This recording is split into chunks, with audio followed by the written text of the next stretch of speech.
She divorced him for his best friend, until she learned the truth about his $2 billion fortune. The first time Clara noticed the silence in her marriage, it felt like relief, not loss. For months, maybe longer, she had been shrinking inside the small apartment she shared with Daniel, a man she once believed was her future. Now she looked at him and saw something else: limitation. He moved quietly, spoke carefully, lived simply. To Clara, those things began to feel like chains. She had dreams that stretched far beyond unpaid bills and second-hand furniture. She wanted light, attention, a life that looked like success. Daniel never argued. That was the worst part. Even when her words turned sharp, even when she called him lazy under her breath or careless to his face, he only nodded, as if absorbing her disappointment was part of loving her. She mistook his patience for weakness. She mistook his silence for emptiness. The change had not come suddenly. It slipped in slowly, like dusk. First came the late nights, her phone glowing long after he slept. Then came the distance, the way she pulled her hand away when he reached for it. And then came Adrian, Daniel's closest friend. Adrian was everything Daniel was not: confident, loud, effortlessly charming. He wore success like a tailored suit, and Clara found herself drawn to the ease of his world. Where Daniel hesitated, Adrian decided. Where Daniel saved, Adrian spent. Where Daniel listened, Adrian promised. She told herself she deserved more, deserved a man who could match her hunger for life. By the time she realized she no longer respected her husband, the decision felt inevitable. Love, she thought, should feel exciting, not patient. It should look like progress, not quiet endurance. One evening, as rain tapped against the windows, Clara stood at the door and watched Daniel setting the table for two. There was something unbearably gentle in the way he placed the plates, as if care alone could hold their marriage together. She felt nothing. Not anger, not guilt, just a cold certainty that she had outgrown him. That night, she did not sit down to eat. She did not ask about his day. Instead, she picked up her bag, glanced at her reflection, and said the words that would fracture everything. "We need to talk." Daniel looked up, his eyes soft, almost hopeful, as if he still believed there was something left to save. Clara did not hesitate. In her mind, she had already walked away. The conversation would only make it official. She stepped inside, closed the door behind her, and felt the quiet finality settle in her chest. Tomorrow, she told herself, she would be free. She did not notice the way Daniel's hands paused mid-air, or the flicker of something unreadable crossing his face. If she had, she might have questioned everything. But Clara was already certain of her truth, and certainty can be more blinding than any lie. She believed she was choosing a better life, never realizing she was stepping into the beginning of ruin. Clara did not wait long after that night to begin rewriting her life. What had once been hesitation turned into quiet boldness, and soon into something unapologetic.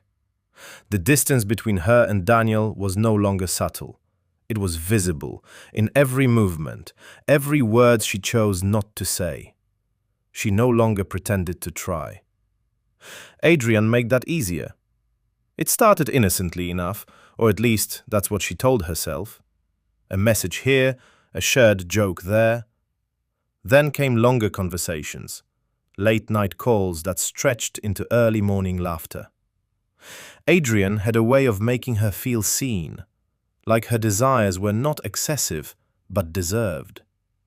He listened, but unlike Daniel, he didn't just listen. He responded with certainty, with plans, with visions that felt bigger than anything she had ever known. "You're meant for more than this," Adrian told her one evening, his voice low and convincing. "You just chose the wrong man." The words lingered long after the call ended. Clara began to see her marriage not as a partnership, but as a mistake. Every small habit of Daniel's irritated her. The way he folded his clothes neatly, the way he double-checked expenses, the way he seemed content with less. She interpreted his calmness as lack of ambition, his restraint as failure. The more she admired Adrian, the more she resented Daniel. Daniel noticed the shift. Of course he did. He saw the way Clara smiled at her phone, a smile he hadn't seen directed at him in months. He heard the softness in her voice when she stepped into another room to take calls. He recognized Adrian's name flashing across her screen more often than coincidence could explain. But Daniel said nothing. Instead, he watched. He listened. He observed every detail with a quiet awareness that Clara mistook for ignorance. There was a weight behind his silence now, something heavier than before, but she never cared enough to ask why. One afternoon, Clara came home earlier than usual. She found Daniel sitting at the table, a notebook open in front of him, his expression unreadable. For a brief moment, something unfamiliar flickered in her chest. Uncertainty, maybe even guilt, but it disappeared as quickly as it came. "We need to stop pretending," she said, dropping her bag carelessly.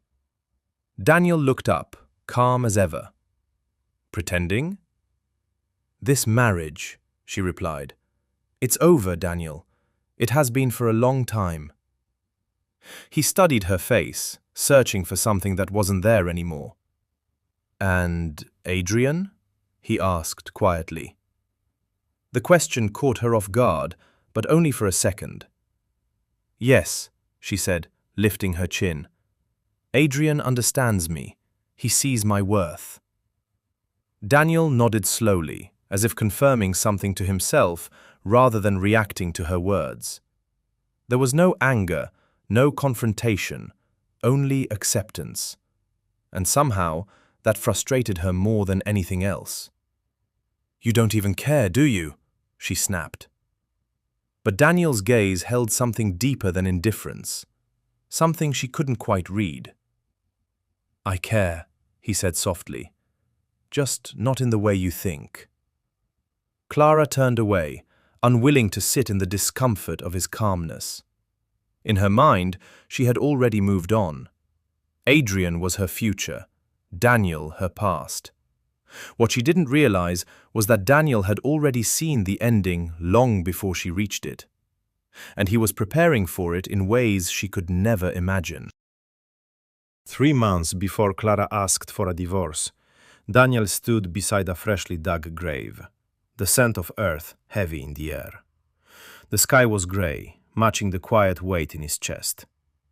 His father's casket rested beneath layers of soil, sealing away a man who had lived a life Daniel only partially understood.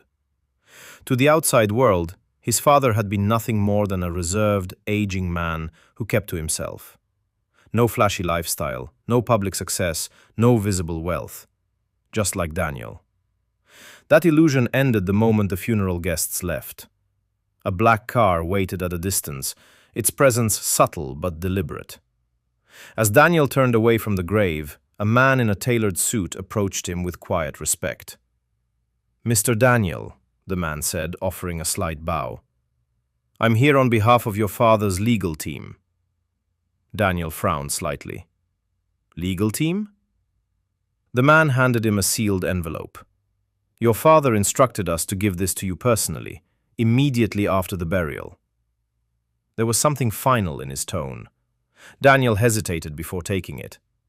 The paper felt heavier than it should have. Inside was a letter and a keycard. They drove in silence to a building Daniel had never noticed before, tucked behind layers of corporate anonymity. Inside, everything changed.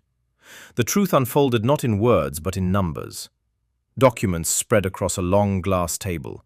Financial statements, ownership records, contracts, companies stacked within companies.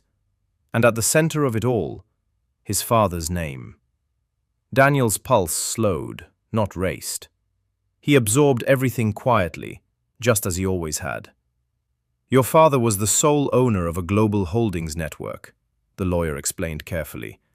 Estimated valuation, just over $2 billion. The words should have felt unreal. Instead, they settled into Daniel like something inevitable. "And now?" he asked. The lawyer met his eyes. "Now it's yours." Silence filled the room, but it was no longer empty. It was full of understanding. Daniel leaned back slightly, his gaze moving over the documents again. Every sacrifice his father had made, every quiet decision, every hidden move, it all made sense now. The simplicity of their life had never been limitation, it had been protection, strategy. "No one knows?" Daniel asked. "No one," the lawyer confirmed. "And your father was very clear. He wanted it to stay that way, at least for a time." Daniel nodded slowly. That night, he returned home to the same small apartment, the same worn furniture, the same life Clara had already begun to resent. Nothing had changed on the surface, but everything had changed underneath. He watched Clara as she moved around the space, distracted, distant, already slipping away from him. He noticed the way her attention drifted, the way her patience had thinned into quiet contempt, and for the first time, Daniel didn't try to fix it. Instead, he chose to wait. Not out of weakness, but out of clarity. If love remained, it would reveal itself. If it didn't, that truth would be just as valuable. So he said nothing.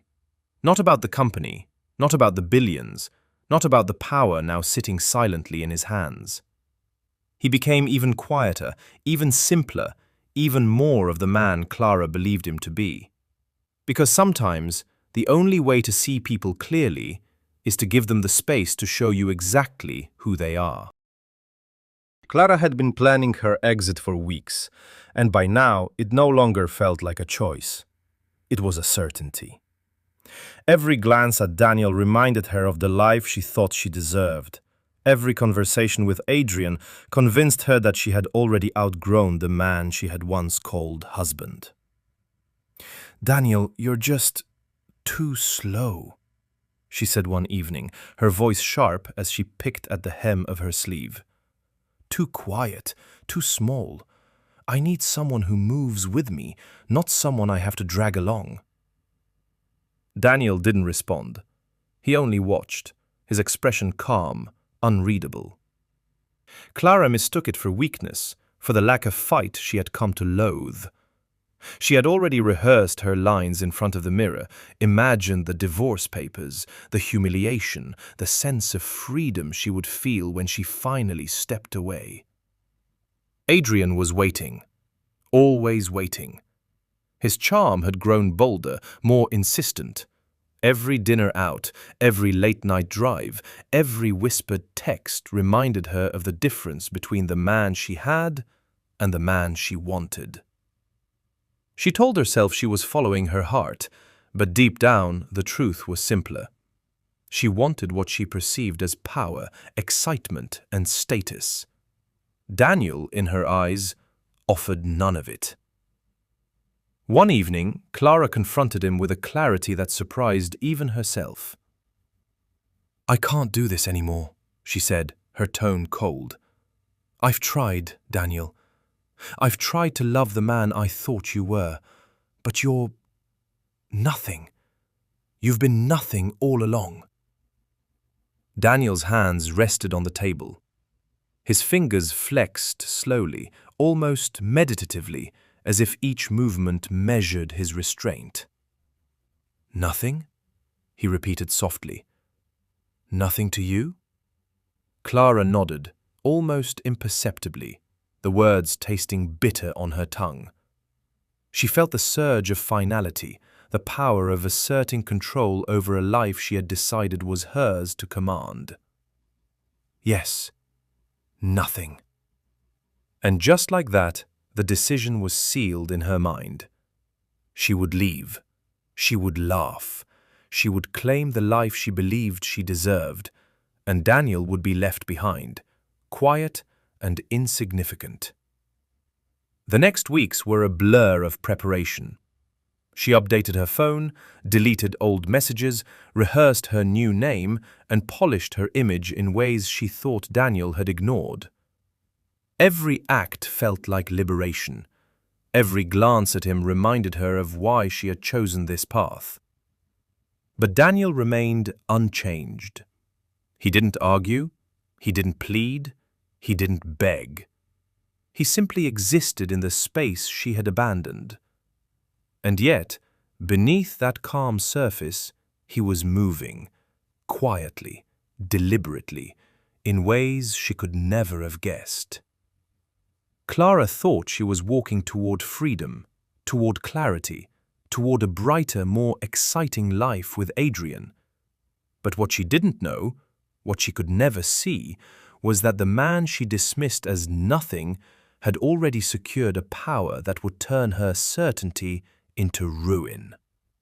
And that power was waiting patiently, like a storm gathering just beyond the horizon, ready to arrive when she least expected it. By the time she stepped into the courthouse for the signing, she believed she was the one in control. She believed she held all the cards. She didn't realize that the real game had only just begun, and Daniel had been playing it from the shadows all along. The courthouse smelled of polished wood and paper, a sterile reminder of endings.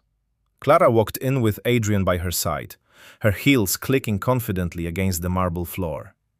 Every step echoed her certainty, her triumph.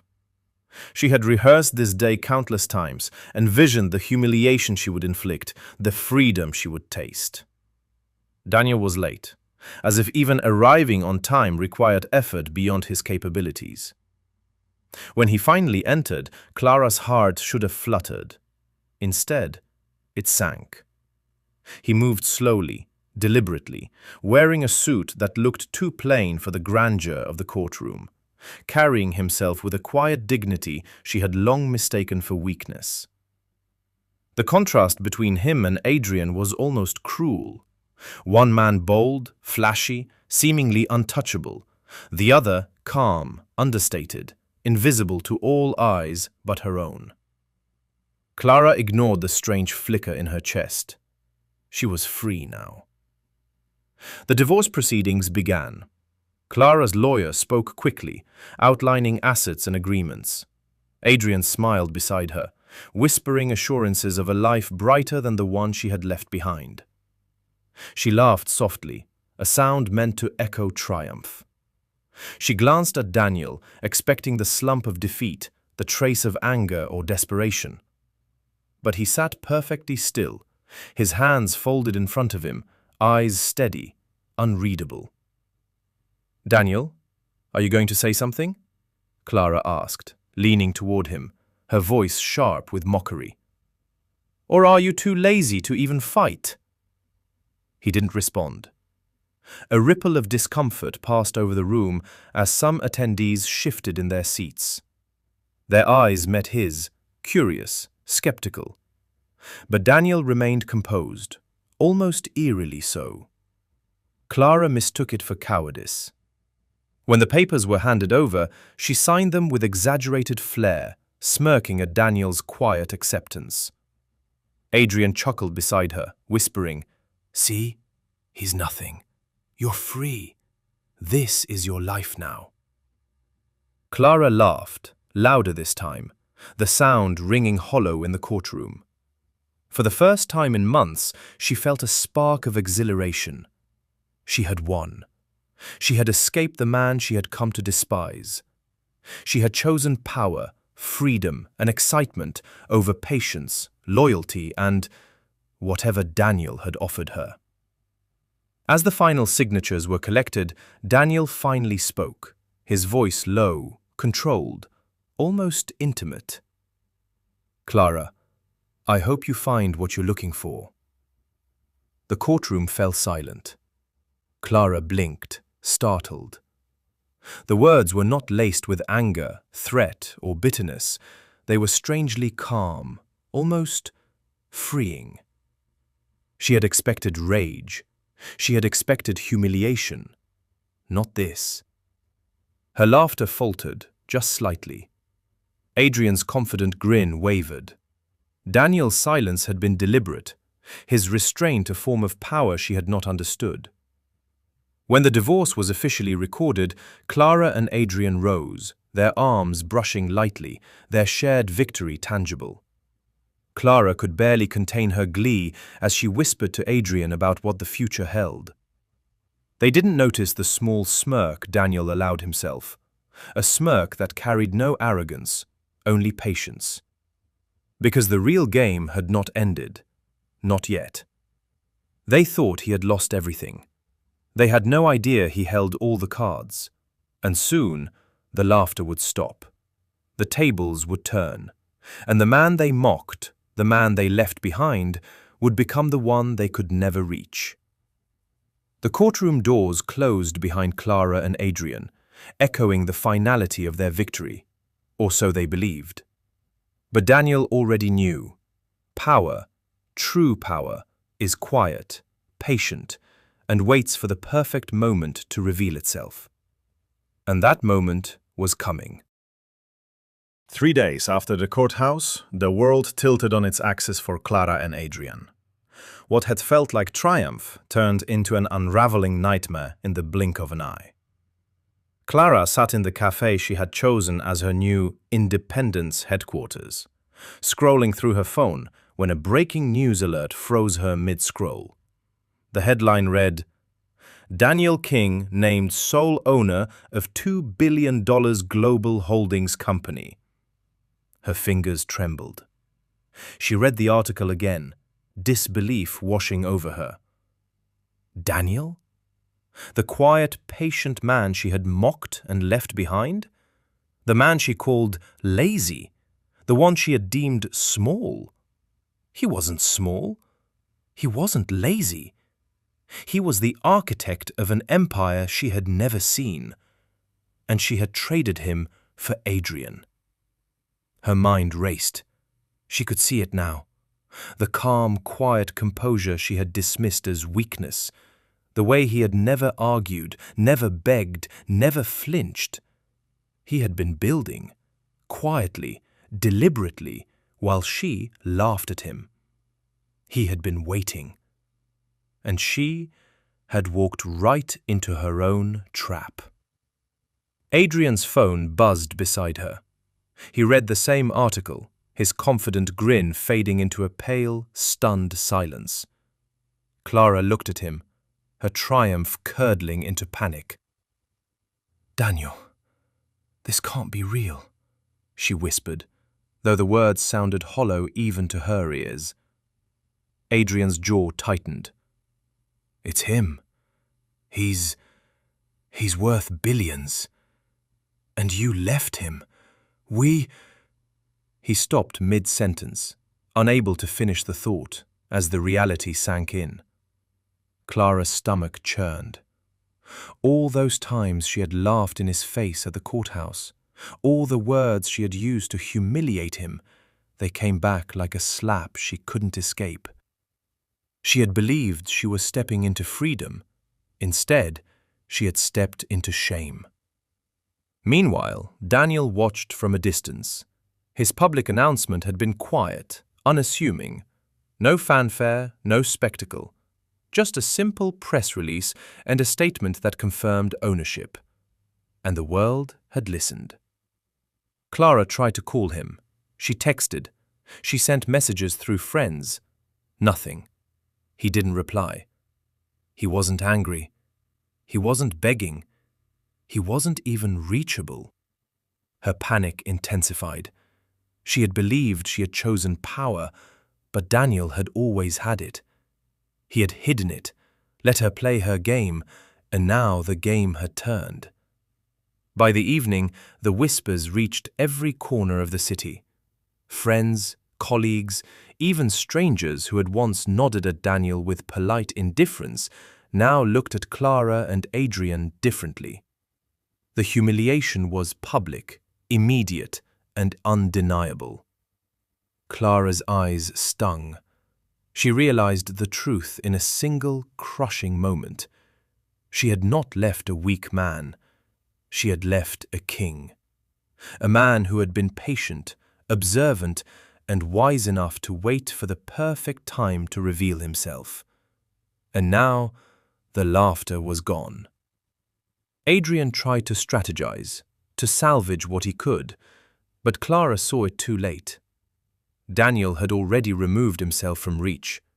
He was untouchable.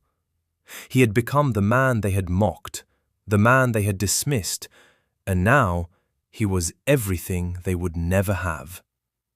Clara sank into her chair, the weight of regret pressing down like iron. Every choice she had made, every word she had spoken, every moment of mockery, it all came back to her in a flood she couldn't escape. And Daniel? He remained calm, quiet, untouched. The betrayal had backfired. The woman who thought she held the future in her hands had lost it all. And the man she had discarded had already won. Clara had never known a silence so heavy.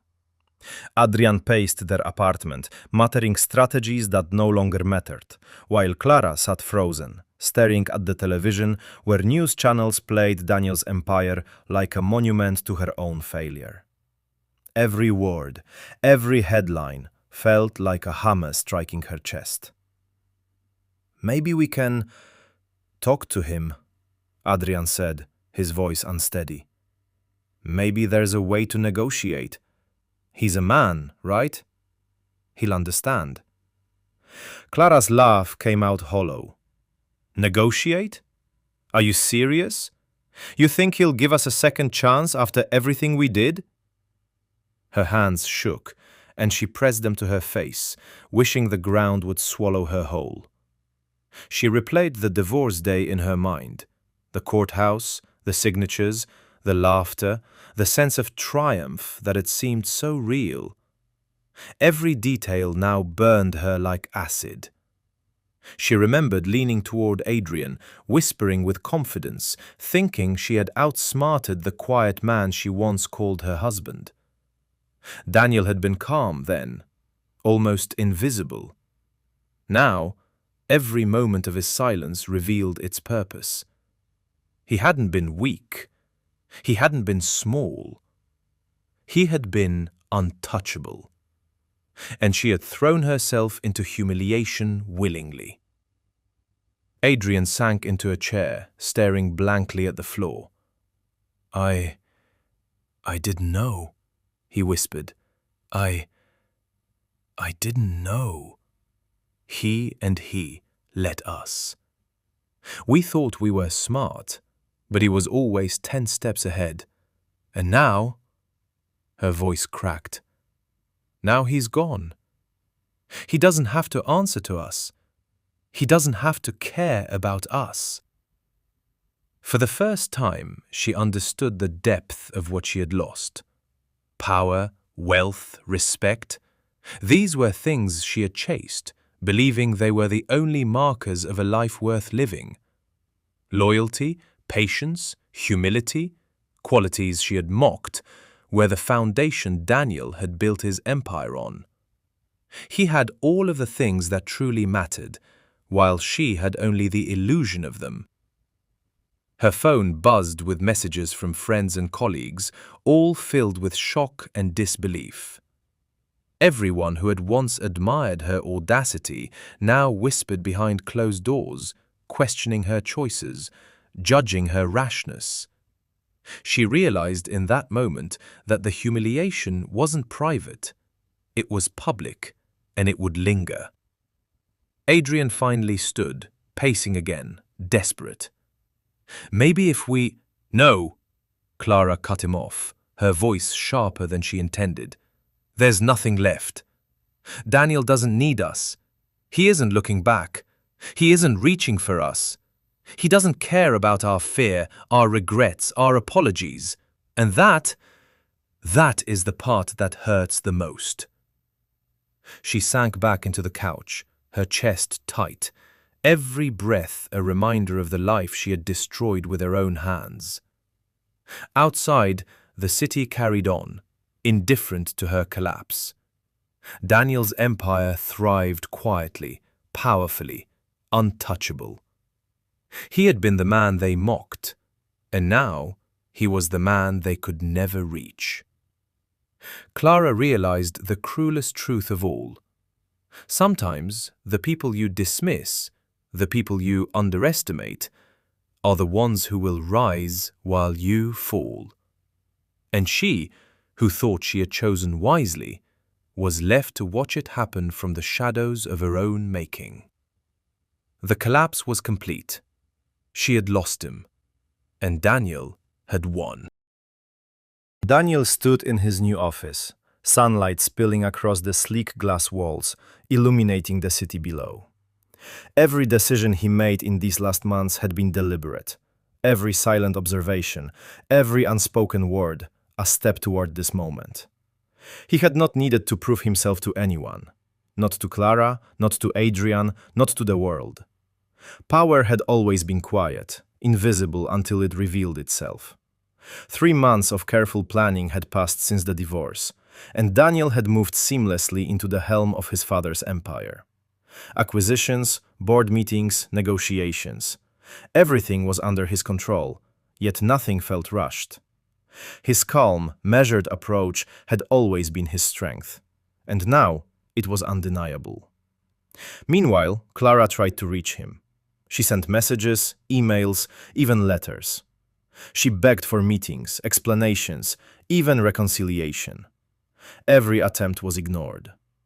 Daniel had never been cruel. He simply no longer existed in her life. He had left her exactly where she had left him, powerless, desperate, and unimportant. Adrian, too, had attempted to maneuver himself back into Daniel's orbit, confident that charm and audacity could sway him. But Daniel had no use for those who had laughed at him, who had traded loyalty for illusion. He had learned early on that power, once known, could not be bargained for by the faint-hearted. Clara finally understood, with the sharpness of regret, what she had lost. It wasn't the money, it wasn't the comfort or the prestige. It was the man himself, the quiet strength, the patience, the unwavering dignity. The man she had dismissed as small and lazy was now untouchable. And no apology, no confession, no tearful plea could bridge the gap she had created. She remembered the courthouse, the laughter, the scorn she had poured over him, and she shivered.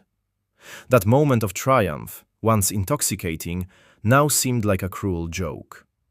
Every word, every sneer, every act of disdain had played directly into Daniel's hands, revealing her character, her priorities, and her inability to see true value when it was right in front of her.